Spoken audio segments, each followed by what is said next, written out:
नमो सिद्धाय नमो हरिहर नमो वज्राय नमो लोहि सब सामने सुपंच नमो कार सब पापनाशनम मंगलानम च सर्वसिंह पडमं होय। अरिहंत प्रभु की आज्ञा, सिद्ध प्रभु की आज्ञा, पूज्य गुरुदेव की आज्ञा से क्लास शुरू करते हैं। सबको सादा जय जय। जय जय।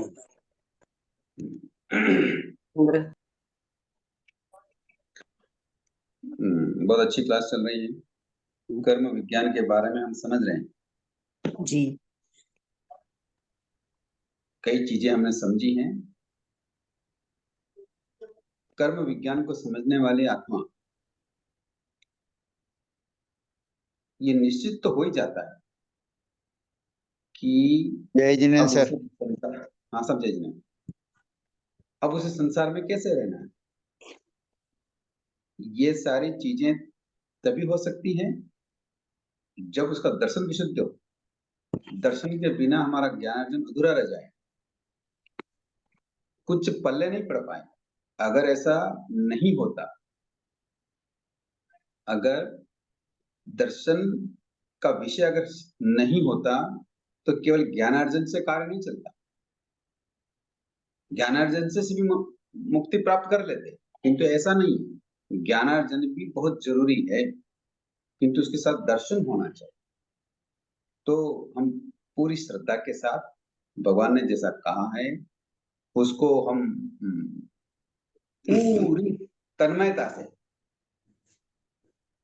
विश्वास से उसको स्वीकार करें। कई बार हमें कई चीज समझ में नहीं भी आती है तो भगवान के ऊपर छोड़ देनी चाहिए। तो हम ज्ञानार्जन करें। अगर ऐसा नहीं होता, ज्ञानार्जन का कार्य अगर विशेष नहीं होता तो केवल दर्शन से ही मुक्ति नहीं हो रही, ज्ञानार्जन भी मुक्ति का कारण है। समझ में आया ना? तो दर्शन और ज्ञान ये दोनों अगर साथ मिल जाते हैं तो आचरण तो हो ही जाता है। आचरण होने में देर नहीं लगती। तो हम कर्म विज्ञान को विशेष तरीके से समझें कि वास्तव में क्या है ये और क्यों हमारे साथ ऐसा घटित हो रहा है, संसार में क्या है। तो हम अभी तक कुछ कुछ समझना शुरू किए हैं। आज एक नया चैप्टर है कि कर्म बंध का मूल स्रोत क्या है। तो कर्म बंध का जो मूल स्रोत है वो है अद्विषय।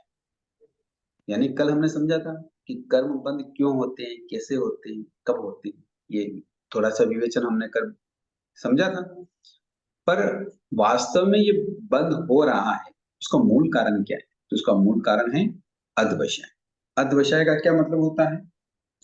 अद्वैषय का यूं अलग अलग विद्वानों ने अलग अलग परिभाषाएं दी, किंतु आध्यात्मिक परिभाषा यह है कि आत्मा का परिणाम, कि आत्मा का क्या परिणाम है या क्या भाव है, क्या विचार है, इसे हम आध्यात्मिक दृष्टि से या जैन दर्शन में अद्वैषय कहते हैं।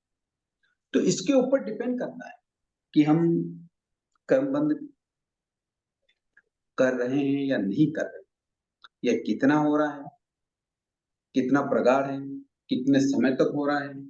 ये सारा दारोमदार किसके ऊपर डिपेंड करेगा? हमारे मन के परिणाम, अध्यवसाय के आत्मा के परिणाम होते हैं। आध्यात्मिक मतलब आत्मा का क्या परिणाम है? मन भी और इंद्रिय भी आत्मा से जुड़ी हुई, आत्मा से अलग नहीं है ये चीज। मतलब केवल हम ऐसा सोचें कि मन के परिणामों से, या यूं सोचे कि इंद्रिय विषयों से। तो इंद्रिय विषय या मन ये किससे जुड़े हुए होते हैं? आत्मा से आत्मा से जुड़े हुए। तो परिणाम आत्मा का ही कहलाता है। सुख दुख भी आत्मा ही भोगती है और कर्म भी आत्मा ही करती है। ये तो माध्यम है। ये क्या है? इंद्रिय और मन तो क्या है? माध्यम। माध्यम हाँ, आत्मा का परिणाम जैसा होगा ये स्रोत है। कल हमने एक बात करी थी कि गंगा नदी का स्रोत कहाँ है? गंगोत्री, गंगोत्री। हिमालय। इसी तरह से हमारे कर्म बंध का जो स्रोत है वो क्या है? अद्वैषय। परिणाम कैसे होगा? समझ में आया जी? टीकाओं में इसका अर्थ विस्तार से किया है, उसका थोड़ा सा अपन पढ़ लेते हैं कि टीकाकारों ने अध्यवसाय, क्योंकि ये बहुत महत्वपूर्ण पॉइंट्स आ गए कि इसके कारण हमारे क्या हो रहे हैं, कर्म बंद हो रहे हैं। तो टीकाकार अध्यवसाय का अर्थ इस प्रकार करते हैं कि आत्मा का परिणाम, विचार, अंतःकरण की प्रवृत्ति, उत्साह, संकल्प, आत्मा के सूक्ष्म विशेष परिणाम, मन संकल्प, अलग अलग शब्दों से अलग अलग भाव बता रहे हैं। तो अत्यंत हर्ष या अत्यंत विषाद या अत्यधिक अवसान का चिंतन आदि विशेष, ये आत्मा के क्या है, अद्विषय। इन्हें हम अद्विषय कहते हैं। समझ में आया? अद्विषय का मतलब समझ में आ गया? हाँ सर। तो जैसे जैसे प्राणियों के, जीवों के अद्विषय होते हैं, वैसे ही बंद होते हैं। अब आप कहेंगे कि एकेंद्रिय के तो मन होते ही नहीं है ना, बैंद्रिय के नहीं होता, तेंद्रिय के मन नहीं होता, चौंद्रिय के मन नहीं होता, हाँ, पंचेंद्रिय में भी जो बिना मन वाले हैं उनके भी मन नहीं होता, तो फिर उनके बंद कैसे होता है ना? ऐसा मन में आ सकता है? आ सकता है, नहीं आता? जी गुरु जी। हाँ, तो इनके भी भाव मन तो होते ही है, द्रव्य मन नहीं होता या द्रव्य इंद्रिय नहीं होता। द्रव्य तो एक स्पर्श इंद्रिय है, किंतु भाव, पांचों इंद्रियां और मन उनके भी होता है। वो भी भावों से क्या कर रहे हैं, कर्मों का बंद कर रहे हैं। इसलिए जैसे जैसे अद्वशय होंगे, परिणाम होंगे, वैसा ही बंद होगा, और जैसे जैसे अद्वशय परिणाम होगा उससे ही मोक्ष होगा। बात दोनों ही है। इसीलिए आगमकारों ने क्या कहा, आगमकारों ने कहा परिणामे बंधे, यानी जैसा परिणाम होगा उसके अनुसार बंध होगा। अद्वशय से कर्म का बंध होता है, यानी परिणाम से ही जीव को कर्म का बंध कहा है, और परिणाम से ही मोक्ष कहा है। यानी कि कर्म का बंध शुभ और अशुभ परिणामों से होता है। मन ही मनुष्यों के बंध और मोक्ष का कारण है। यानी कि मन के शुभाशुभ परिणाम अतः अद्वशय जैसा होता है, वैसे ही कर्मों का बंध, अन्यथा कर्मों का बंध होता ही नहीं। किंतु अद्वशय कहां जाके रुकते हैं? कोई बता सकता है कि अद्वशय कहां रुकेंगे? मुक्ति कर्मों को काट लेंगे, निर्जरा हो जाएगी सबका। मुक्ति होगी तब। हाँ, यानी कि 14वें गुणस्थान में, 13वें गुणस्थान में भी योग की प्रक्रिया है, वहां भी मन है, वचन है, काया है, तो वहां भी कर्म का बंध होता है। तो यानी कि वितरागी बनने के बाद भी जब तक मन के परिणाम है तब तक कर्म का बंध होता है। चाहे वो अब कितनी देर रुकता है, कितना नहीं रहता है, ये तो कषाय के ऊपर डिपेंड हो गया। तो कहने का मतलब ये है कि जैसे जैसे परिणाम होंगे वैसे वैसे कर्मों का बंध। जैसे कि एग्जाम्पल से बात समझते हैं कि जैसे गंगा नदी का मूल स्रोत जो हिमालय है, वहां से है, गंगोत्री से है। तो जब गंगोत्री से कोई भी जल की धारा निकलती है तो वो जल की धारा कैसी होती है? सी होती है, एकदम पतली सी, शुद्ध होती है, एकदम शुद्ध होती है ना?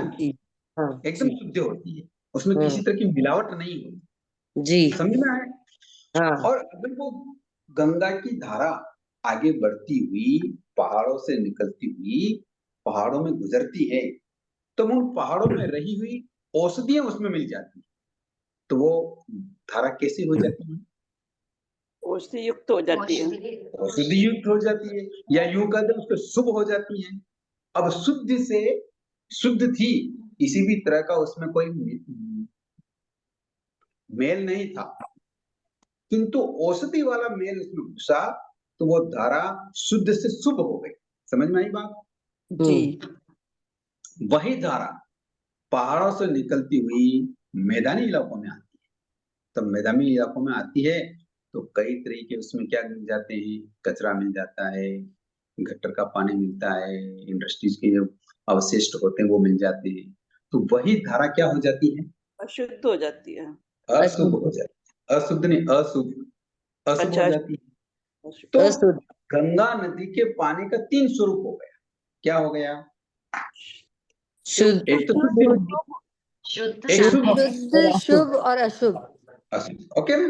तो इस तरीके से पानी के स्वरूप को भी 3 तरीके से बता दिया ग्रंथकारों ने। इसी तरह से कर्म भी होते हैं, अध्यवसाय भी होते हैं, विचार अध्यवसाय भी होते हैं। तो एक तो शुद्ध होते हैं, जैसे कषायिक परिणाम वाले जो अध्यवसाय नहीं होते, यानी वितरागियों के जो परिणाम होते हैं, अध्यवसाय होते हैं, वो शुद्ध होते हैं, क्योंकि उसमें कर्मों का बंध नहीं हो रहा है। समझ में आई बात? हाँ। अब कुछ साधक ऐसे होते हैं जिनके परिणाम अच्छे होते हैं। क्या होते हैं? औषधि युक्त, जैसे वो पानी में औषधि मिली थी, तो पानी कैसा हो गया था? शुभ। शुभ हो गया। औषधि शुभ। तो इसी तरह से जो साधक उच्च कोटि के साधक होते हैं, साधु होते हैं, अप्रमत होते हैं, उनके अगर विचार उत्तम होते हैं, यानी वर्धमान होते हैं, तो उनके अध्यवसाय भी शुभ हो जाते हैं, यानी शुभ कर्मों का बंध हो रहा है। समझ में आई बात? हाँ। किंतु जैसे वो पानी, गंगा का पानी मैदानी इलाकों में आता है और अशुभ बन जाता है, यानी गटर के पानी मिल जाते हैं, तो ऐसे ही मनुष्य के जीवन में या प्राणियों के जीवन में जब विचारों की न्यूनता आती है, विकार घुस जाते हैं, क्रोध, मान, माया रूपी ये कषाय, राग, द्वेष, कलह, ये प्रपंच घुस जाते हैं, तो उनके अध्यवसाय कैसे हो जाते हैं? अशुद्ध। अशुभ हो जाते हैं। अशुभ। तो अशुभ केवल अध्यवसाय से ही हमारे क्या हो रहा है? कर्मों का बंध होता है। शुभ और अशुभ। समझ में आया कि जैसे जैसे अध्यवसाय होंगे वैसे वैसे कर्मों का बंध होगा। अब हम इन अध्यवसायों को या आत्मा के परिणाम को रोक सकते हैं क्या? नहीं। नहीं रोक सकते, किंतु उनको शुद्ध तो कर सकते हैं, शुभ कर सकते हैं। हाँ। हाँ, शुद्ध कर सकते शुभ हैं। कर सकते हैं, नहीं कर सकते? हाँ कर जी। सकते हैं। हाँ सर। शुद्ध करने के लिए तो हमें अभी मुनि बनना पड़ेगा, आगे ऊंचा ऊंचा चढ़ना पड़ेगा, तो अभी तो वो अवसर नहीं, किंतु फिर भी शुभ तो कर ही सकते हैं। तो जैसे जैसे हमारे परिणाम होंगे वैसे वैसे कर्मों का बंध होगा। ये मूल स्रोत है कर्म बंध का। ऐसे ही कोई कर्म बंध नहीं होता आत्मा के साथ। जैसे परिणाम होंगे वैसे कर्मों का बंध होगा। ठीक है? जिस प्रकार गंगा महानदी हिमालय से शुद्ध रूप में निकलती है, परंतु आगे चलकर शुभ और अशुभ धाराओं के अतिरिक्त कहीं तीव्र, कहीं मंद, कहीं मध्यम गति से प्रवाहित होती है। होती है कि नहीं होती है? Yes. पहाड़ी होती है। सड़कों से गुजरती है तो तेज रफ्तार से गुजरती है, डैम में आ जाती है तो थोड़ी धीमी पड़ जाती है, मध्यम हो जाती है, और मैदानी इलाकों में भी थोड़ी क्या हो जाती है, उसकी गति मंद हो जाती है। उसी प्रकार आत्मा का अध्यवसाय अपने आप में शुद्ध होते हुए भी राग, द्वेष, कषाय आदि के कारण उनके मिलने से कहीं अशुभ अध्यवसाय की धारा हो जाती है, कहीं प्रशस्त राग आदि के कारण कभी हमारा मन होता है हम मुनियों के जाएं, धर्म श्रवण करें और तपस्वियों के गुण गाएं, या और कोई भी धार्मिक या करुणामय जीवन, हमारे मन में करुणा आ जाए, दया आ जाए, हैं, दूसरों की भले की कार्य करने की भावना आ जाए, ऐसे आत्मिक परिणाम आ जाए, तो ऐसे प्रशस्त राग आदि के कारण शुभ अध्यवसाय के रूप में हो जाए। समझ में आई बात? हाँ सर। फिर उन्हीं धाराओं के कभी तीव्र, कभी मंद, कभी मध्यम होने से कभी उत्कृष्ट भावना रहती है, नहीं आज अच्छी सामायिक करेंगे, आज पोषक करेंगे, आज समर करेंगे, आज तप करेंगे, आज उत्कृष्ट वंदना करेंगे, मुनियों के जाएंगे तो तीर्थों के पास से बहुत अच्छी वंदना करेंगे। तो ऐसे जो तीव्रतम या मंद या मध्यम होने से ऐसी धाराओं के, ऐसे परिणामों के कारण प्रशस्त अप्रशस्त अध्यवसाय धाराएं असंख्य रूप धारण कर लेती। समझ में आया? कई बार अशुभ बंद होता है तो हम किसी का बुरा सोचते हैं, कषाय मुंह लग जाते हैं। अब उनकी तीव्रता अधिक है तो अधिक कर्मों का बंद होता है, कभी मंद हो जाता है, कभी मध्यम हो जाता है। तो ऐसे प्रशस्त अप्रशस्त अध्यवसायों के परिणामों के असंख्य क्या हो जाती है, धाराएं हो जाती है। समझ में आई बात? इसी प्रकार प्रज्ञापना सूत्र में भी गौतम स्वामी ने भगवान महावीर स्वामी से नारकी से लेकर वैमानिक देवों यानी 24 ही दंडकों के जीवों के अध्यवसायों के विषय में एक प्रश्न किया कि समस्त संसारिक जीवों की कितने अध्यवसाय स्थान हैं, कि वो कितना कैसा कैसा सोचते हैं, ऐसा प्रश्न किया। तो वे प्रशस्त हैं या अप्रशस्त हैं? उत्तर में भगवान फरमाते हैं कि गौतम, अध्यवसाय के असंख्यात स्थान हैं, वे प्रशस्त भी हो सकते हैं और अप्रशस्त भी हो सकते हैं। बात समझ में आ रही है मेरी? थोड़ी इतनी देर से मैं बोल रहा हूँ उसकी। जी अरे अरे हाँ, तो कर्म बंध का स्रोत क्या है? आत्मा का परिणाम। जैसा परिणाम होगा वैसे कर्मों के बंध, जितनी तीव्रता होगी उस हिसाब से कर्मों का बंध। मध्यम परिणाम है या मंद परिणाम है तो उसके हिसाब से कर्मों का बंध होगा। निष्कर्ष ये है कि आत्मा के शुभ या अशुभ परिणाम का या अध्यवसाय की धाराएं चाहे तीव्र हो या मंद हो या मध्यम हो, शुभ अशुभ कर्मबंध के मूल स्रोत हैं। समझ में आई? गुरुजी, ये प्रशस्त अप्रशस्त क्या है? इसका प्रशस्त मीनिंग? अप्रशस्त होता है ना। अप्रशस्त का मतलब अशुभ विचार, अच्छा, प्रशस्त का मतलब शुभ विचार। जी जी। ठीक है, तो शुभ अशुभ कर्मबंध की इन्हीं अध्यवसायों पर निर्भरता है। जैसे शुभ अशुभ कर्मबंध आत्मा के शुभ अशुभ आशयों पर निर्भर है, वैसे ही कर्मों से मुक्ति या क्षय भी आत्मा के शुद्ध अध्यवसाय पर निर्भर है। अब अपन मुक्त कर्मों से मुक्त होना चाहते हैं, तो उसमें शुभ से या अशुभ से, इन दोनों से कर्म से मुक्ति नहीं मिलती। कर्मों से मुक्ति किससे मिलेगी? ये जब अध्यवसाय रुकेंगे तब। शुद्ध से, जब अध्यवसाय शुद्ध बनेंगे, यानी जी कषाय रहित अध्यवसाय होंगे, तब जाके मुक्ति की ओर बढ़ेंगे। अगर शुभ होंगे तो भी कर्मबंध होंगे, अशुभ जी होंगे तो भी कर्मबंध होंगे, किंतु जो मोक्ष की ओर आत्मा गमन करती है तो वो शुद्ध अध्यवसाय वाली होती है, यानी वो कषाय परिणाम को मंद करती, बिल्कुल पतला कर देती है और 11 गुण स्थान पर आगे बढ़ती है या 12वें में बढ़ जाती है, तो उसके अध्यवसाय वितराग वाले हो जाते हैं, यानी अकषाय वाले हो जाते हैं, तो वो शुद्ध अध्यवसाय हो जाते हैं। समझ में आया? जी कहने का अर्थ इतना ही है कि जीवन के निर्माण में आत्मा के ये परिणाम यानी अध्यवसाय का स्थान बहुत ही महत्वपूर्ण है। यदि व्यक्ति का अध्यवसाय शुभ है तो उसका जीवन भी शुभ की ओर बढ़ते बढ़ते कदाचित शुद्ध की ओर भी प्रवृत्त हो सकता है। शुभ की ओर बढ़ रहा है, करुणामय जीवन है, दयामय जीवन है, कषाय रहित जीवन की ओर उसका प्रयाण है या उसकी कोशिश है। हाँ, उसके जो कार्य हैं या जाने आध्यात्मिक जीवन के जितने भी प्रकल्प हैं, वो सब क्या हैं? शुभ अध्यवसाय है।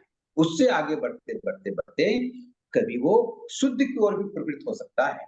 इसके विपरीत यदि अध्यवसाय अशुद्ध हैं तो जीवन के विभिन्न क्षेत्रों में मनुष्य उत्तरोत्तर पतन की ओर निसंकोच प्रवृत्त होता रहता है। जैसे व्यवहारिक जगत में प्रगति या अवनति अध्यवसायों पर अवलंबित है, वैसे ही नैतिक और धार्मिक क्षेत्र में भी आत्मा की प्रगति और अवगति या उत्थान या पतन आत्मा के शुभ अशुभ अध्यवसायों पर निर्भर है। वे ही शुभ अशुभ कर्म बंधों के प्रेरक भी हैं। समझ में आया? जी समझ में आई कि नहीं बात? जी आई। अब इसको एक एग्जाम्पल से समझते हैं। आगम ग्रंथ कारण यहाँ एक एग्जाम्पल दिया कि अशुभ से शुभ और शुभ से शुद्ध अध्यवसाय, ये परिणाम कैसे हो सकते हैं, कैसे होता है, एक प्रैक्टिकल यहाँ बताया कि प्रश्न किया यहाँ कि शुभ या अशुभ अध्यवसाय कैसे शुभ अशुभ कर्मबंध का और उसके परिणाम स्वरूप कैसे कैसे ऊर्ध्वगति या अधोगति का कारण बन सकते हैं, या यूं कह दें कि शुभ से शुद्ध अध्यवसाय में कैसे कैसे व्यक्ति पहुंच जाता है। इसके लिए एक शास्त्र में आगमकारों ने एक उदाहरण दिया है। क्या उदाहरण है? आप सबने कई बार सोचा हो, सुना होगा कि ध्यानस्थ प्रसन्न चंद्र राज ऋषि बाहर से देखने वाले को शांत समाधिस्थ एवं शुद्ध परिणाम वाले दिखाई देते हैं, है ना?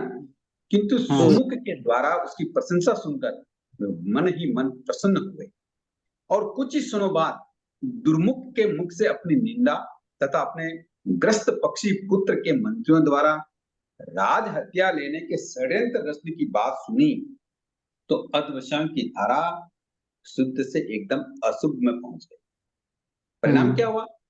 वे मन ही मन शस्त्र बनाकर घमासान युद्ध करने लगे। मगध नरेश श्रेणिक राजा भगवान से उनकी गति के विषय में पूछते हैं, तो उस समय उनकी मन स्थिति में चल रहे अधवसाय के अनुसार सप्तम नरक में गमन का बंध बताया भगवान ने कि अगर अभी आयु का बंध हो जाए तो कहाँ जाएंगे? सातवीं नरक में। सातवीं नरक में जाएंगे।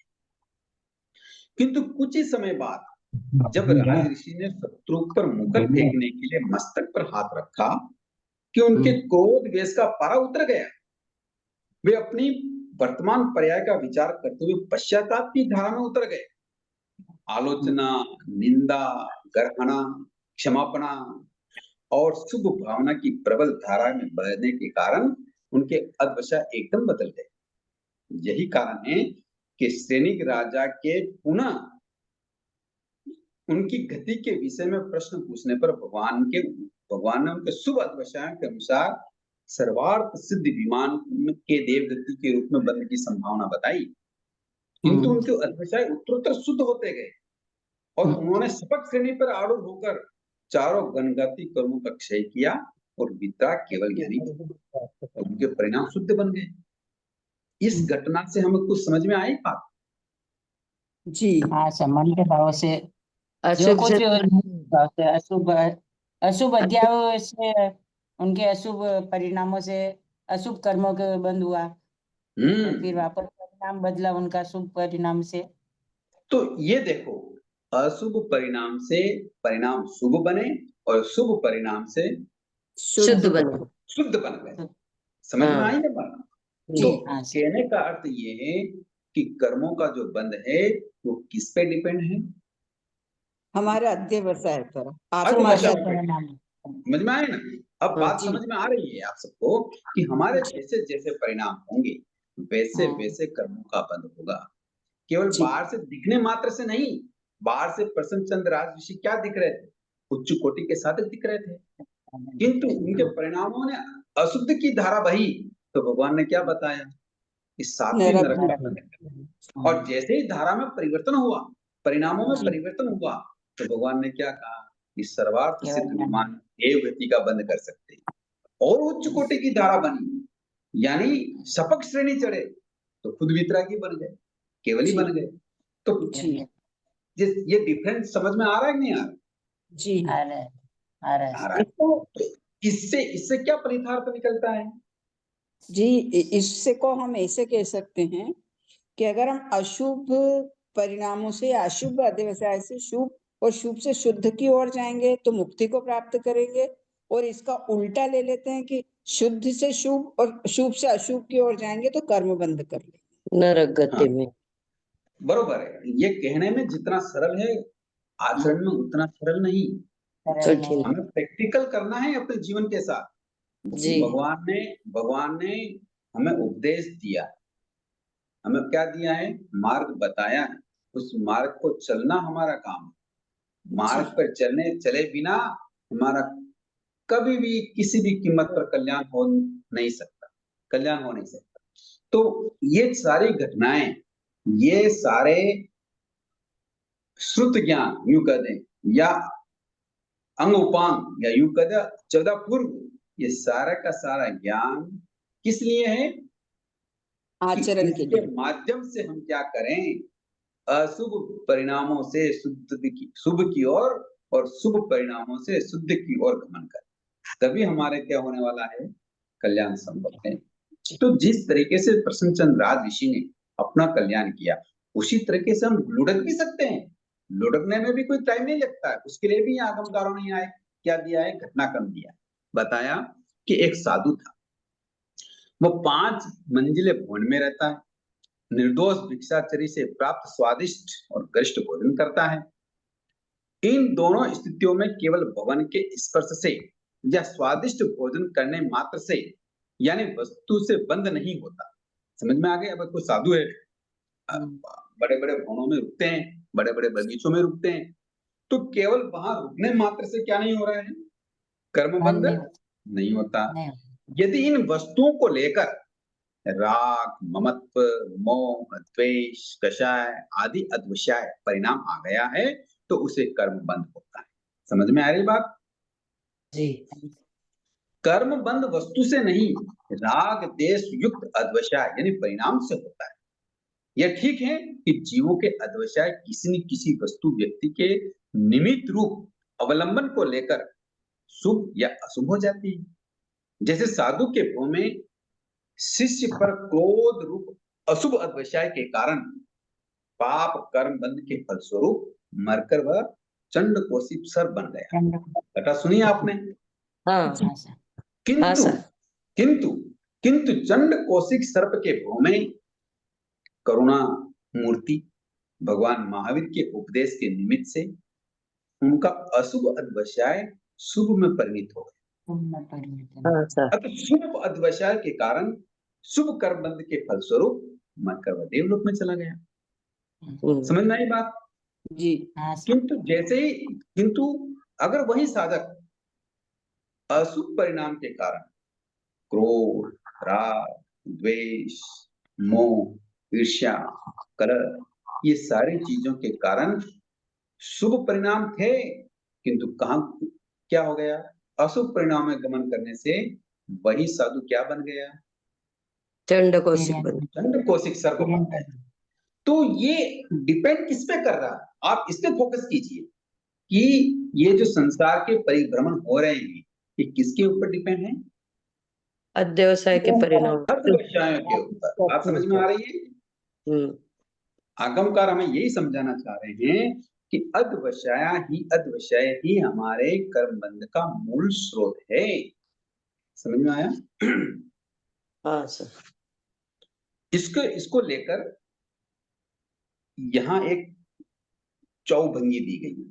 चौभंगी का मतलब 4 प्रकार बताए गए हैं कि कैसे हिंसा होती है, या कैसे झूठ बोला जाता है, या कैसे चोरी की जाती है, या कैसे मैथुन का सेवन होता है, या कैसे परिग्रह होता है। इन 5 व्रतों को लेकर हर व्रत पे एक 4 प्रकल्प बताएं, 4 क्या बताएं, भंग बताएं कि कैसे कैसे होता है तो कैसे कैसे बंद होता है। इसको भी हम अच्छी तरह से समझते हैं। ठीक है ना? पहले हिंसा से शुरू करते हैं, क्योंकि हमारा जीवन क्या है? हिंसा से ही शुरू होता है। सुबह उठते हैं, सोते हैं, तब तक हम क्या करते रहते हैं? हिंसा होती रहती है। जीवों की हिंसा चलती रहती है। तो उससे समझते हैं कि कैसे कर्मों का बंध हो रहा है। जैसे एक पहला बंध लेते हैं हिंसा के लिए। एक पहला बंध कि पहला बंध है कि द्रव्य से तो हिंसा है किंतु भाव से नहीं। ये हमारा पहला बंध। ठीक है ना? यहाँ पहला बंध लिखता हूं मैं आपके लिए।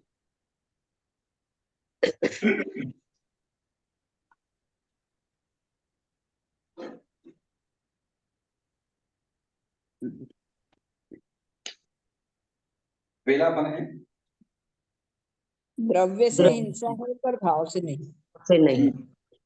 द्रव्य से हिंसा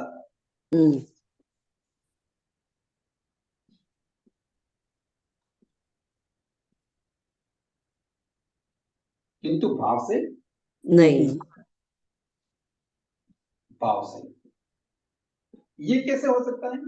वो आपका मैं बताऊं? आपका पानी का उपयोग जैसे करते हम हैं सब्जी या कोई भी चीज को को उपयोग कर रहे हैं तो मतलब साथ के साथ में मिच्छामी दुक्कडम बोलते रहे कि भाई ये करना पड़ रहा है लेकिन हमारी इच्छा नहीं है। कौन बोल रही है? मैं रेखा।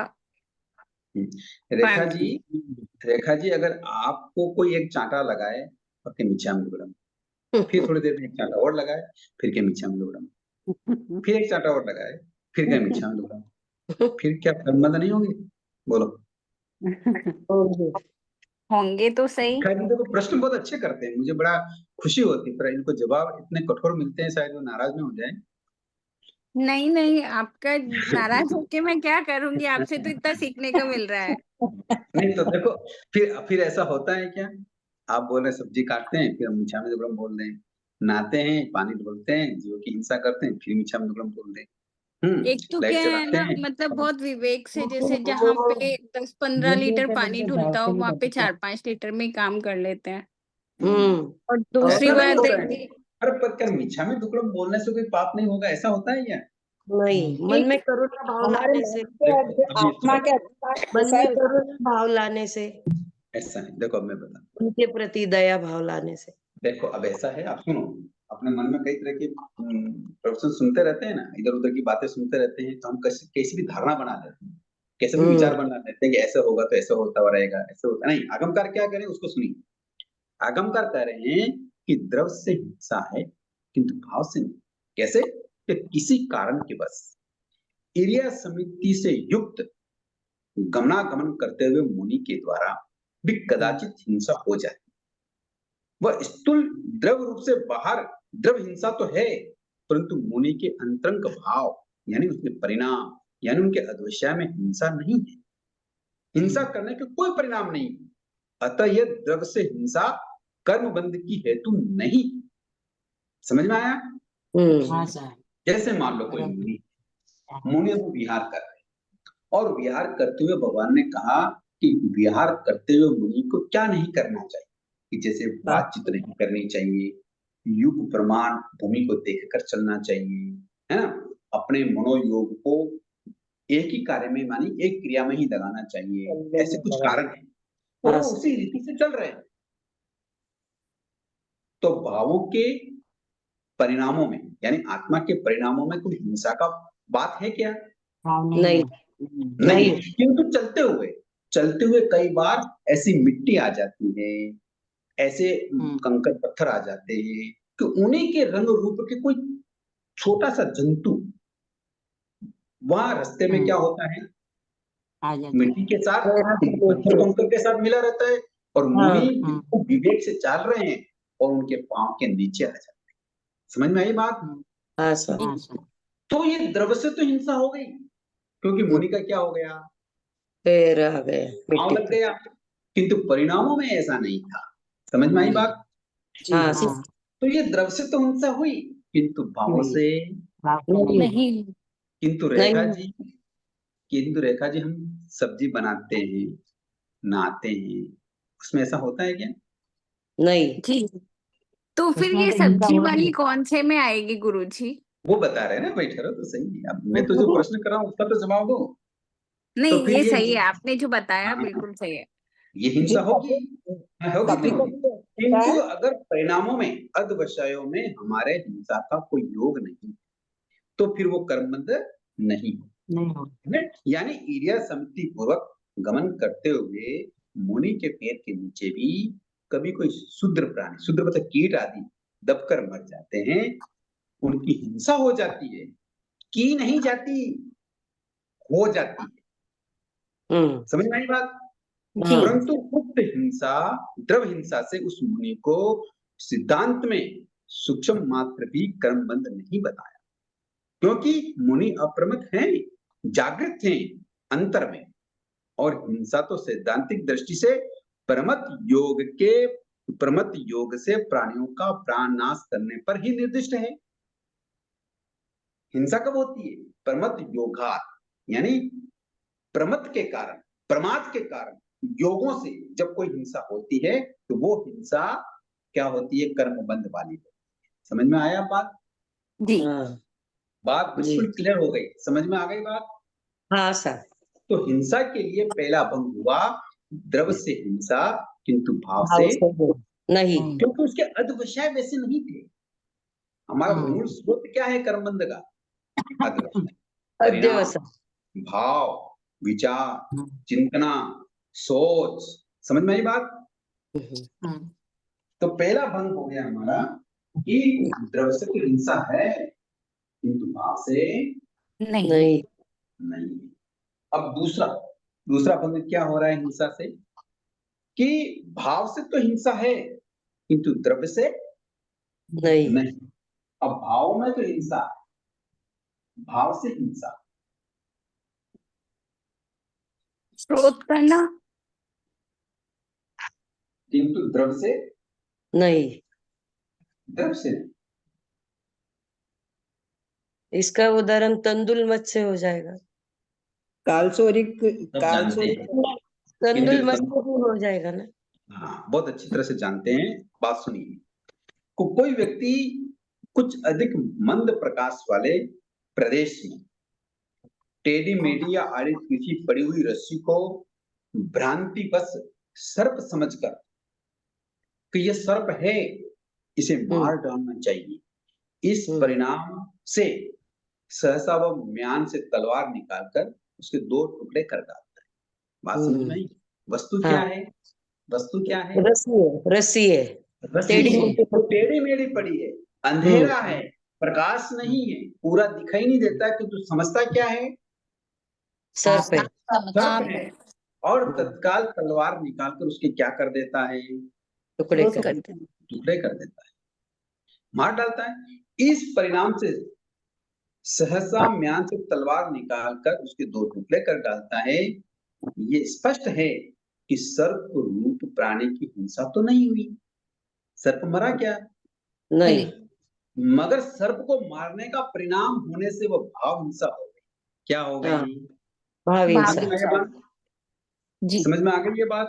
हाँ हाँ, तो कहने का अर्थ ये है कि वस्तु क्या है, इससे यहाँ कोई फर्क नहीं पड़ रहा है कि वो वस्तु जड़ है या चेतन है, या ऐसा कोई यहाँ इससे मतलब नहीं है। आपके परिणाम कैसे आए? रस्सी को सर्प समझकर उसको 2 टुकड़े कर देना, वास्तव में सर्प नहीं मरा, लेकिन फिर भी भाव से परिणाम में मरा। क्या आया कारण? सर्प के टुकड़े कर दो, सर्प को मार दो। हाँ, आई बात समझ में? हाँ, तो ये भाव से मरा सर। भाव से हिंसा हो गई, भली तरफ से हुई या नहीं। इसी प्रकार हम बैठकर चिंतन मनन करते हैं। क्या चिंतन मनन करते हैं? किसी को मारने का सोचते हैं क्या? नहीं सोचते, किंतु प्लानिंग तो करते हैं ना। आज क्या सब्जी बनानी है, किसका सब करना है, ये करना है, वो करना, करते कि नहीं करते प्लानिंग? हाँ, करते हैं। तो भाव में हिंसा है कि नहीं? भाव में जिस कार्य को करेंगे कि नहीं करेंगे, कल होगा कि नहीं होगा, ये अभी कोई डिसाइड नहीं है। कई बार कल का सूरज भी नहीं देखते लोग, सही है। फिर भी हम आज प्लानिंग करते हैं, तो वो भाव हिंसा है, उससे कर्मबंध होता है। समझ में आया बात? हाँ ये सर। परिणाम है। इसीलिए ग्रंथकार क्या बता रहे हैं कि कर्म बंध का मूल स्रोत क्या है? अद्वैत। उसका परिणाम, परिणाम। अद्विषय, उसके परिणाम कैसे सोचता है, क्या है वो जीव, वो प्राणी क्या सोचता है, उसके ऊपर डिपेंड करता है उसके कर्म बंध होते हैं या नहीं। समझ में आया?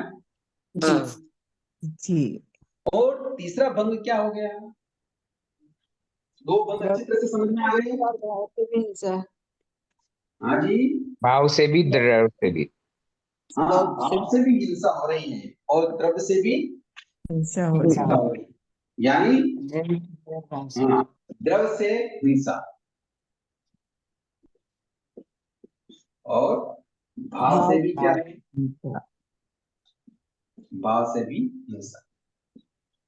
ये तीसरा भाव समझ में आया? जी।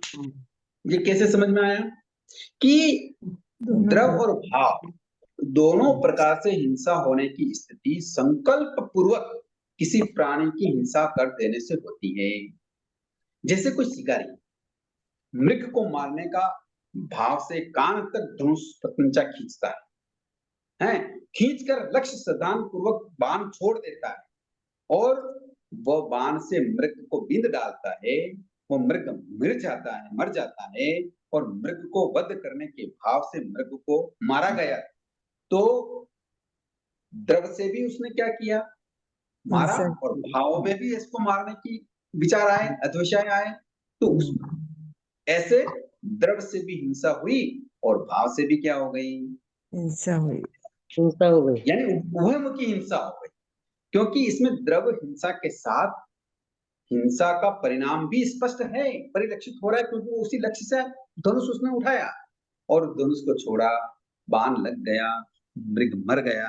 तो द्रव्य से भी हिंसा हुई और भाव से भी हिंसा हो गई। समझ में आ गई बात? हाँ जी। जी गुरु जी। तो ये अद्वैषा है। हमारे परिणाम कैसे? हम सोचते क्या है, हम चिंतन क्या करते हैं, उसके ऊपर डिपेंड हो रहा है कि हमें कर्म बंद होता है या नहीं। समझ में आया? जी जी अब चौथा भंग है। चौथा भंग क्या है?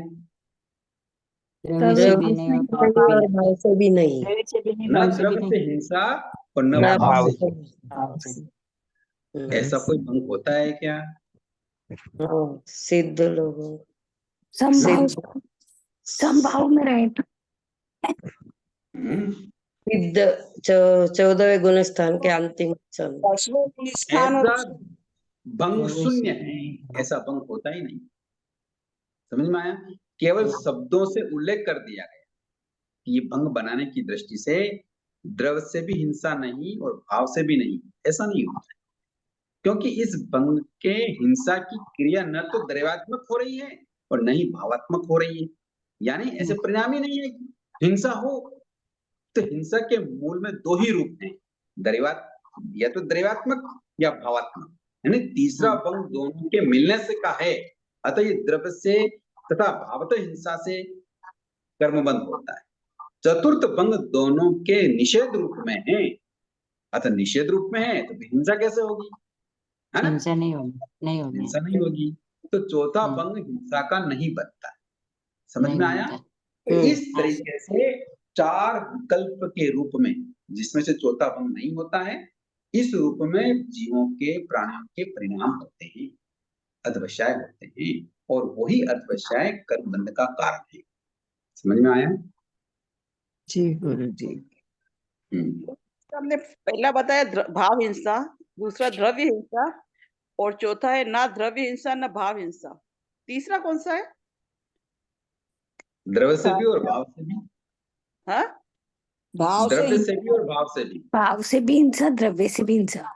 हिंसाकारी वाला उदाहरण।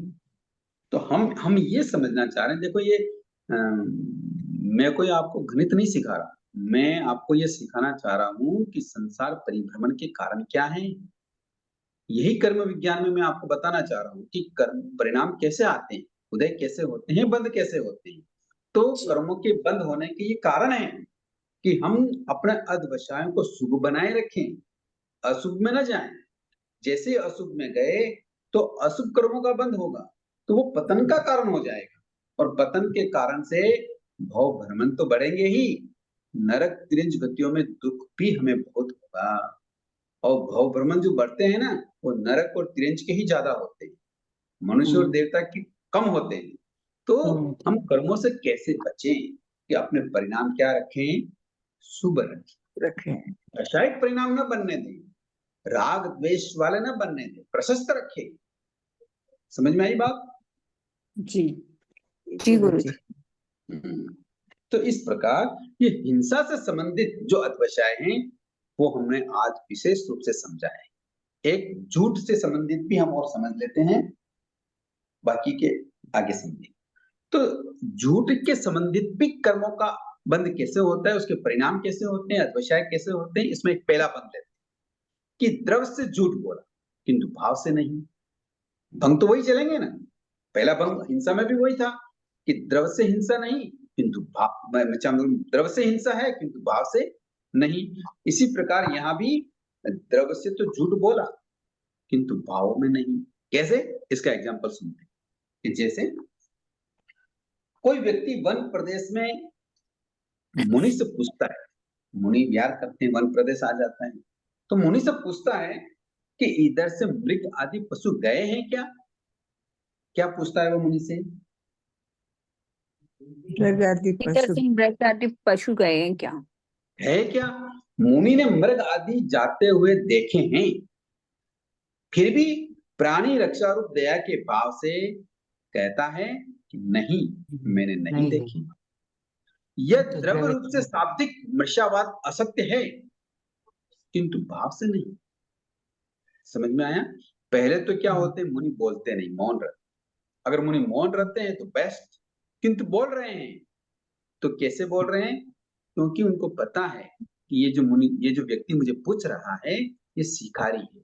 अगर मैं बताऊंगा कि इधर क्या हुए, मृग गए हैं, तो वो क्या करेगा, उसका पीछा करेगा और मृगों को प्राणों का हरण कर देगा। तो क्या कह रहे हैं वो साधक कि मैंने नहीं देखी, यह द्रव रूप से शाब्दिक मिथ्यावाद है, झूठ है, किंतु भाव से नहीं।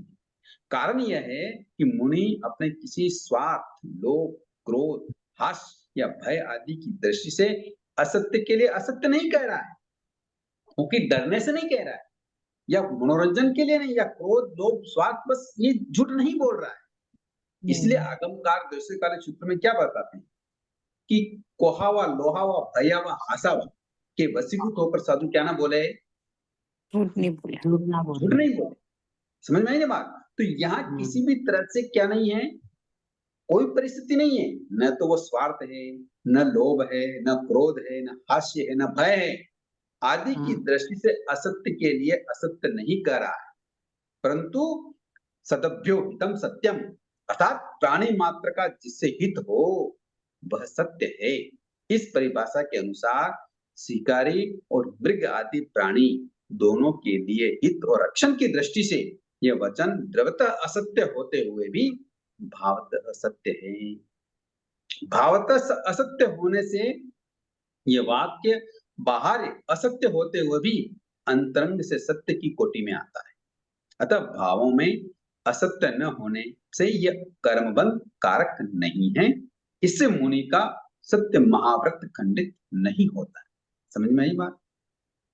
जी गुरुजी।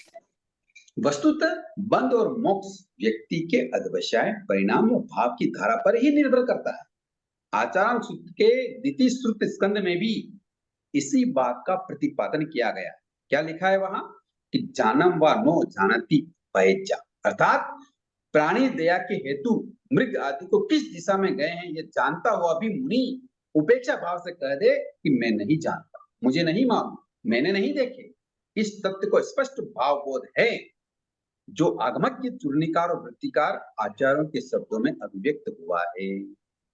समझ में आई बात? अब जी गुरुजी। जी गुरुजी। बिल्कुल क्लियर है। तो इसका मतलब ये नहीं कि हम झूठ बोलने लग जाएं। झूठ बोलने के क्या कारण है? वो प्राणी रक्षा के लिए। स्वार्थ नहीं, झूठ बोलने के कारण क्या है? स्वार्थ, लोभ, क्रोध, हास, भय, है ना, ये सब कारण होते हैं झूठ बोलने के। झूठ बोलने के कारण। समझ में आ गई? किंतु मुनि के सामने ये कोई प्रसंग था ही नहीं। क्या प्रसंग था? जीव रक्षा का। इन प्राणियों की दया के लिए। इसलिए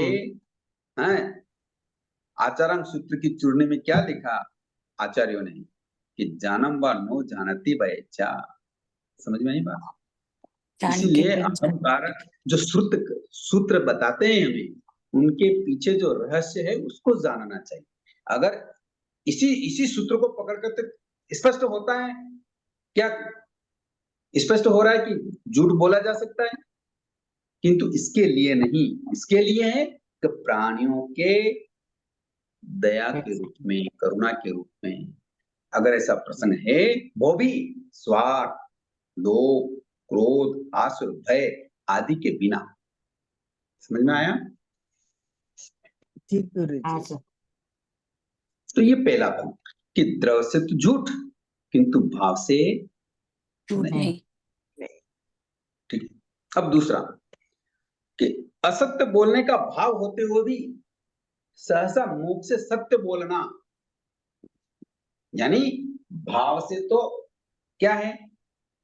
असत्य। भाव आ रहा है। असत्य बोलने के भाव होते हुए भी मुख से क्या बोल जाना? सत्य बोलना। तो द्रव से सत्य होते हुए भी भाव से क्या है? झूठ है। झूठ है। वो कैसे होता है? एक एग्जांपल यहाँ दे कि जैसे किसी व्यक्ति ने अपने स्वार्थ एवं लोभ की पूर्तिवश दूसरे को धोखा देने का विचार किया, किंतु सहसा उसके मुख से सत्य बोला गया। ऐसी स्थिति में भाव से असत्य है, द्रव्य से नहीं। द्रव्य से तो सत्य बोला, किंतु उसका सत्य बोलते हुए उसके परिणाम क्या थे? धोखा देने के लिए स्वार्थ के वशीभूत होकर वो व्यक्ति क्या बोला? सत्य बोला। मन में असत्य बोलने का भाव आते ही भले ही द्रव्य से सत्य बोला गया हो, परंतु वह असत्य ही, इससे कर्मबंध होना सुनिश्चित है। समझ में आया बात? कर्मबंध हुआ।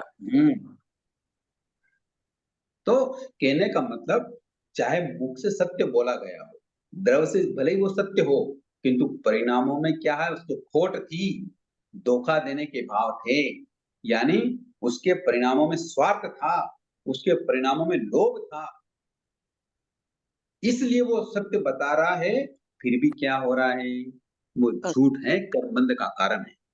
समझ में आई बात?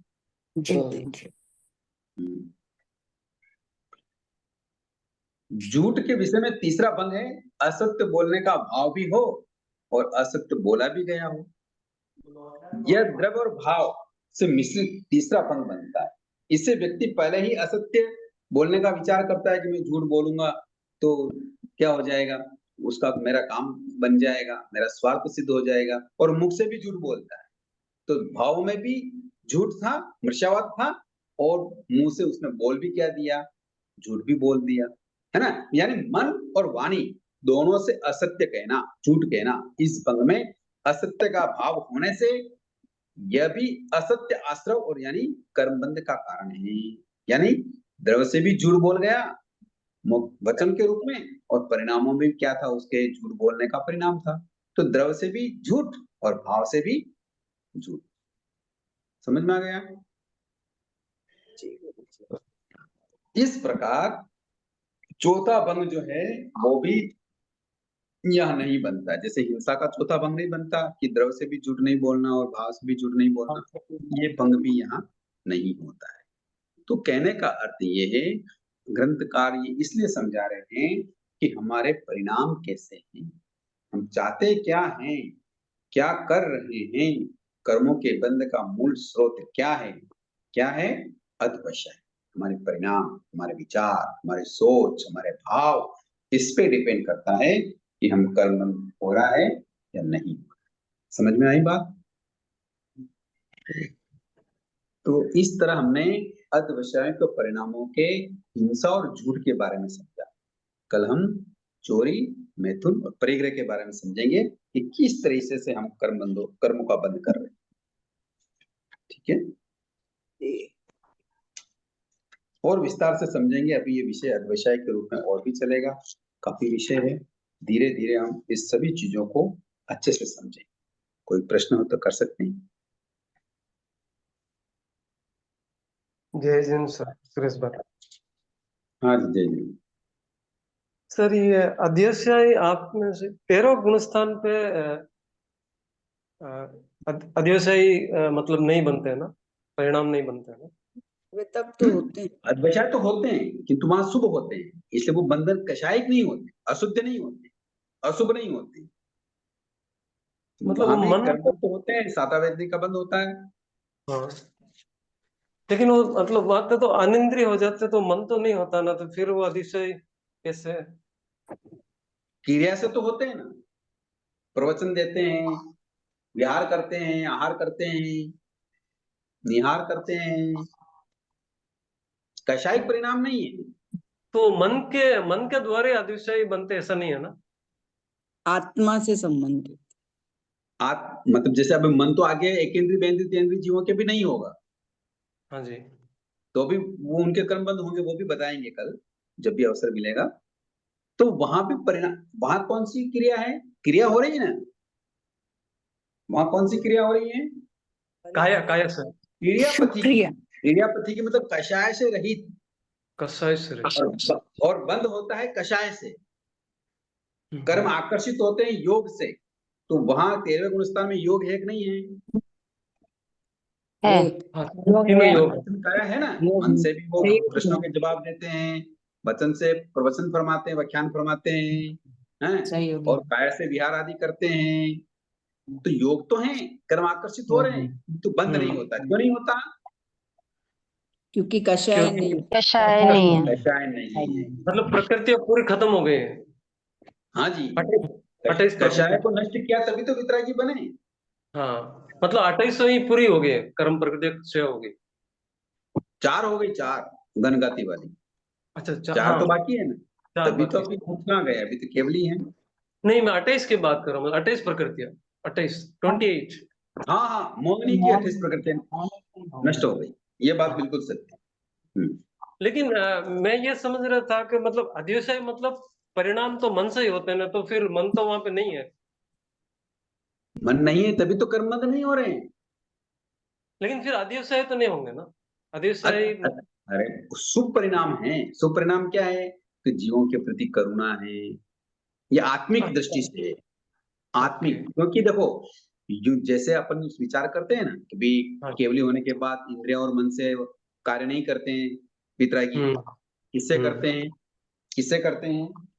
किससे करते हैं? तो आत्मा ज्ञान तो से। करते हैं ना, प्रश्न जवाब देते हैं, व्याख्यान देते हैं, आर विहार करते हैं, किससे करते हैं? योग से। योग वचन से।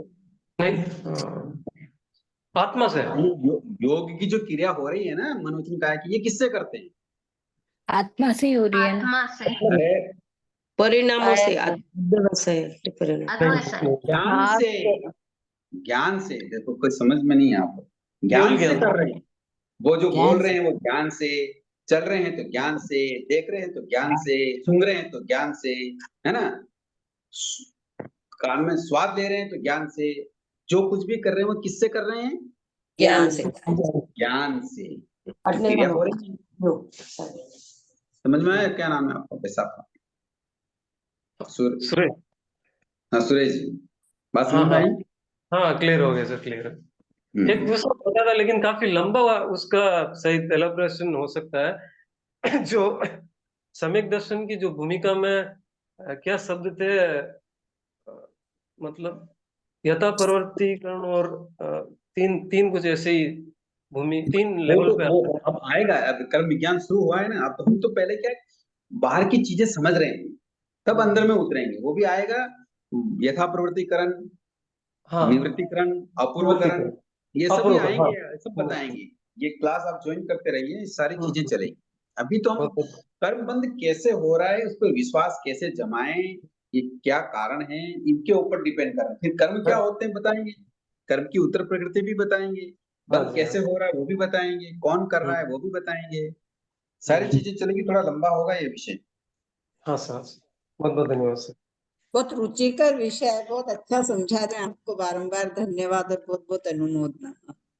जय आप जिन। सभी का बहुत उपकार है, क्लास में जुड़ने वाले सभी बहुत विद्यार्थियों का इतना धन्यवाद उपकार आपका। है, जय जिन। बहुत बहुत इसीलिए जो धन्यवाद बता सर, पा रहा बहुत बहुत बहुत आभार अच्छा गुरुजी। समझ में आ रहा है। भाई कोई साहब, प्रश्न हो तो करिए, प्रश्न हो तो करिए। हाँ भाई साहब, हाँ ज्ञानदान सबसे जय बड़ा। जी ने अद विषय का मतलब भाव विचार और जो वो मतलब है ना, एक्चुअल में स्टार्टिंग की थोड़ी सी हमारी छूट गई थी।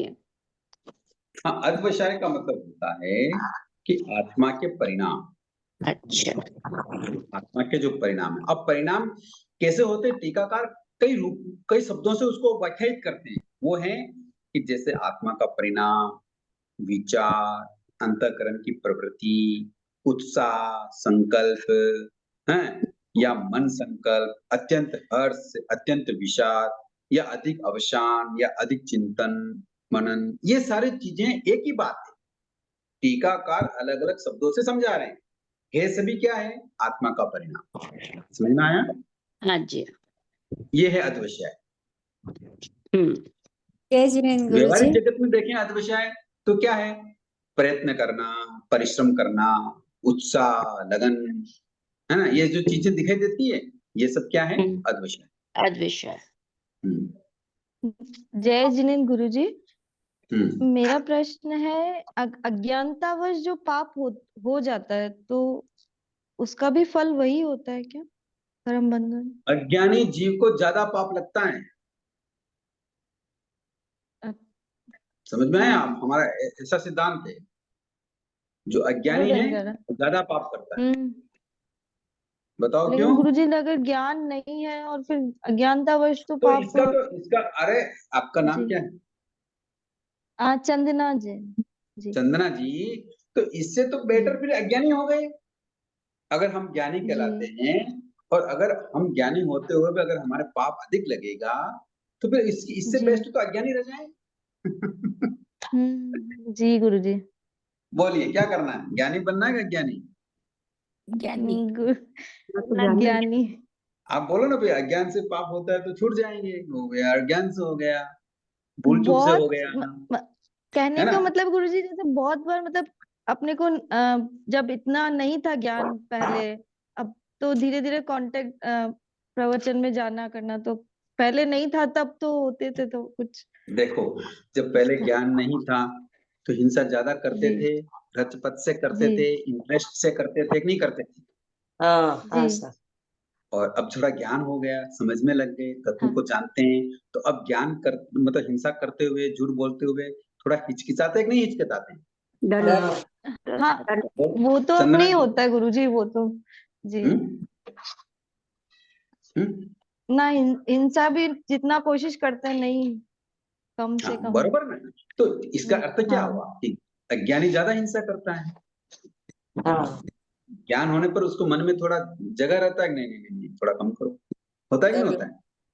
भाई। जी जी, हम्म, तो धन्यवाद। हाँ, और करिए प्रश्न। भाई साहब, ये हम्म, बोला था कि भंग में बोला था द्रव्य से हिंसा, भाव से नहीं। तो जैसे हम्म, इरिया समिति करते हुए साधु के लिए, ऐसे ही अपन लोग भी सोच विचार कर ढंग से चलेंगे तो द्रव्य से कोई हिंसा हुई, भाव से नहीं, तो अपने पे भी लागू होगा या? बिल्कुल सभी पे लागू हुआ। ये तो एक एग्जाम्पल दिया कि जैसे मुनि अप्रमत्त होते हैं, हम्म किंतु हम अप्रमत्त नहीं है, हम तो हम्म, प्रमादी हैं। हाँ जी। तो प्रमादी हैं तो फिर हमने ख्याल ही नहीं रखा कि हिंसा होगी कि जैसे एक एग्जाम्पल कि जैसे मान लो कोई चीज ऐसी थी कि जिसको हमको क्या रखना था, व्यवस्थित रखना था, धीरे किंतु से हमने रखना व्यवस्थित था। रखी नहीं, है व्यवस्थित नहीं रखी, और दूसरा गया, ठोकर लग गई, गिर गया, हम्म, अंधेरा था, किंतु ये हमारा अप्रमत्तपना था क्या? नहीं नहीं नहीं, जब नहीं प्रमाद की वजह से हमने ऐसा किया, नहीं। तो प्रमाद की वजह से तो फिर हिंसा होगी। हम्म, अच्छा, जैसे ऐसा कपड़े सुखाते हैं अपन, तेजी से झाड़ के सुखाएंगे तो हिंसा होगी, और उसको धीरे से सुखाएंगे तो हिंसा नहीं होगी। कम होगी। कम। हम्म। ये परिणामों पे डिपेंड करेगा, कैसे कैसे परिणाम आते हैं वो बताए ना अभी, उसके हम्म। ऊपर डिपेंड करता है कि कैसे कैसे कर्मों का बंध होता है और कैसे निर्जरा हो सकती है। हम्म, अब जैसे सब्जी सुधारते समय भी अपन भाव में तो ये लगे कि भाई करना है, कर रहे हैं, पर चाहते नहीं है, तो भाव से, ऐसा अच्छे भाव रखने से भी बच सकते हैं कर्म बंध से। ऐसे हाँ, अच्छे भाव रखते हैं, शुभ भाव रखते हैं, तो कर्मों के बंध तो होंगे, किंतु कम होंगे, प्रदेश कम होगा, अनुभाग कम होगा, स्थिति कम होगी, है ना? ये कम होंगे, प्रकार नहीं होगी। तो वो प्रकार बताए ना मैंने, स्पष्ट बदत निकट निकाचित वाले, उस तरीके से ये कर्मों के बंध। अच्छा।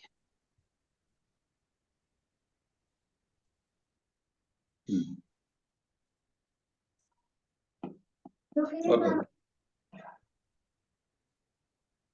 गुरु जी, ऐसा कोई उपाय नहीं है कि संसार में रहते हुए जीवों का कर्मों का बंध ही मतलब जितना हो सके उतना कम करने में आए? केवली कहाँ रहते हैं? संसार में रहते हैं। साधु कहाँ रहते हैं? साधु कहाँ रहते हैं? संसार में रहते हैं, बाहर होते हैं? संसार में ही, संसार में रहते। श्रावक कहाँ रहते हैं? जो श्रावक होते हैं वो कहाँ रहते हैं? संसार में। उन्हीं को बोलने दो, रेखा जी। संसार में रहते हैं गुरु जी।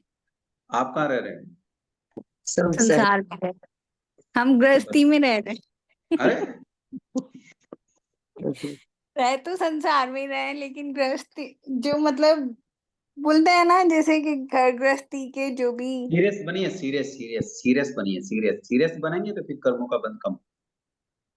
एक बात मैं कई बार कहता रहता हूँ कि हमारे इस शासन में मनोरंजन के लिए कोई स्थल नहीं, हंसी जी मजाक के लिए कोई जगह नहीं, यहाँ सीरियस होना पड़ता है, क्योंकि जन्म मरण लगे हुए हैं। क्या लगे हुए हैं? जन्म मरण। भगवान की वाणी किसी भी मनोरंजन के लिए नहीं है, किसी को अच्छी लगे उसके लिए नहीं है। यहाँ जीवों को कैसे पाप से बचाया जाए, कैसे कष्टों से मुक्त किया जाए, कैसे उनको संसार सागर से बाहर निकाला जाए, उसके लिए है। समझ में आया? जी।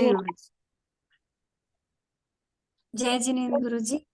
गुरुजी मैं ये बोल रही थी, जैसे अपन कोई भी चीज लेने जाते हैं, चाहे वो साग सब्जी हो, कपड़े हो, या कोई भी वस्तु हो, तो एक में राग आता है और एक तरफ द्वेष भी आता है। मतलब एक बार पसंद भी आती है कि ये चीज अच्छी है, ये चीज खराब है, तो ये अपने को दोनों का दोष लगता है, राग और द्वेष दोनों का। कर्म बंधन दोनों से ही हो रहे हैं। राग ही द्वेष का परिणाम बढ़ाता है। आप सब्जी के ऊपर राग लाए तो क्या उसको हाँ। आप संभाल के रखेंगे क्या? नहीं, क्या करेंगे? बगावत। काटेंगे ना काटेंगे। हाँ, उपयोग में। तो फिर उपयोग में तो हाँ उपयोग में लेंगे, फिर क्या है? ये राग क्या है? हिंसा नहीं कर रहा है क्या? हाँ कर रहे हैं। ये उस समय फिर दोनों तरफ क्या से क्यों बताना लगेगा? चाहिए? अरे अपन कोई राग, चीज खरीदने भी जाते हैं तो फिर वो भाव तो आता ही है कि ये अच्छा है, अपन उसको। इसीलिए तो संसार में है। आप संसार में इसीलिए तो है भाई। ऐसा आता है, वैसा होता है, वैसा कर रहे हैं, तो संसार में इसीलिए है। जी गुरुजी। हम्म। जय जिनेन्द्र गुरु जी।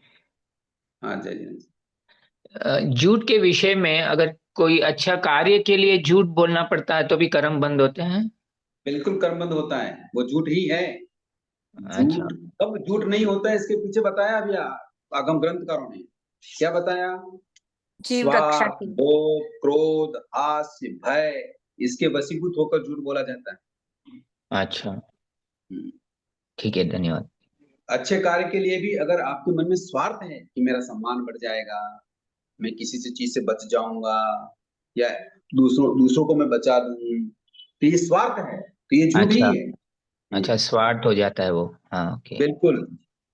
यहाँ जो बात बताई गई है वो स्वार्थ, लोभ, क्रोध, हास्य, भय आदि से रहित किसी भी तरह का कार्य नहीं है। केवल और केवल क्या है? दया का भाव, करुणा का भाव। समझ में आया? प्राणी की जीव रक्षा का कारण है। इसीलिए तो आचरण सूत्र में कह रहे हैं, जानम बानो जानते है वह जा, कि प्राणी दया के हेतु मृग आदि की दिशा का बताना। मुनि के द्रव रूप से तो हिंसा झूठ है, किंतु भाव रूप से झूठ नहीं है। नहीं है। समझ में आई बात? हाँ गुरु जी। मतलब इसका तात्पर्य हम ये निकाल सकते हैं कि हमारे द्रव्य से भले ही हिंसा हो रही है या नहीं हो रही है, पर भाव से हिंसा ज्यादा होती है, भाव से हम झूठ ज्यादा बोलते हैं, क्योंकि वो तो है। भाव पे नियंत्रण आसान नहीं है। द्रव्य पे तो फिर भी नियंत्रण होता है, आत्मा के या मन के विचारों के घोड़े दौड़ते रहते हैं। बिल्कुल, वो तो है ही। इसीलिए तो आगमकार कह रहे हैं। आगमकार इसीलिए कह रहे हैं, परिणाम बंधे। परिणाम क्या है आपको? जी, ये प्रैक्टिस में आना चाहिए कि मन मतलब भाव भी इतने विशुद्ध रहे। प्रैक्टिस में तभी आएगा जब हम आचरण करेंगे, अभ्यास करेंगे। अभ्यास के बिना प्रैक्टिस नहीं हो सकती। और अभ्यास हम बार बार कैसे करेंगे? जब संवर में आएंगे, सामायिक में आएंगे, औसत में आएंगे, तभी हम अभ्यास करेंगे, तभी ये नेचर में आएगा। अन्यथा नहीं आ सकता। आप सोचिए, परिणामों में तो कुछ न कुछ तो चलता ही रहता है। तो वो परिणाम शुभ कैसे बने रहें, इसके लिए प्रैक्टिकल मांगता है। हम अभ्यास करते हैं। इसीलिए श्रावकों के लिए नवा क्या है? नवा जो सामायिक बताई ना अपने व्रत, उसको क्या कहते हैं? मन दुपड़ी आने भाई, दुपड़ी आने अरे नहीं, उसको शिक्षा व्रत कहते हैं। क्या कहते हैं? शिक्षा व्रत। शिक्षा व्रत में क्या होता है? स्कूल में जाते हैं, कभी बच्चा फेल हो जाता है, कभी कम नंबर लाता है, कभी तो वो बार बार प्रैक्टिस करता है कि नहीं करता है? जी। तो ये सामायिक भी यही शिक्षा व्रत है। इसको बार बार प्रैक्टिस करने की जरूरत है। और जब तक प्रैक्टिस करेंगे, बार बार अभ्यास में आएगा, तो प्रवृत्ति में आ जाएगा। योग शुभ बने रहेंगे, शुभ बने रहेंगे तो अध्यवसाय शुभ रहेंगे, तो कर्मों का बंध भी उसी तरह से होगा। जी बिल्कुल। गुरुजी, अगर हम लोग ये ऑनलाइन क्लास अटेंड कर रहे हैं तो इस टाइम में सामायिक ले सकते हैं या संवर में ही रहना चाहिए? नहीं ले सकते। इलेक्ट्रॉनिक संवर भी नहीं ले सकते। संवर कैसे नहीं? भाई साहब, इसको अपन कल डिटेल में करें क्या? थोड़ा शायद लंबा चला जाएगा, समय हो गया है। हाँ, बहुत बहुत आभार, धन्यवाद, क्षमा याचना। बहुत बहुत आभार सर। धन्यवाद सर। बहुत बहुत आभार आपका। धन्यवाद सर। मैं जय भी श्री धन्यवाद, बहुत बहुत धन्यवाद सर, आभार आभार आभार। आपका बहुत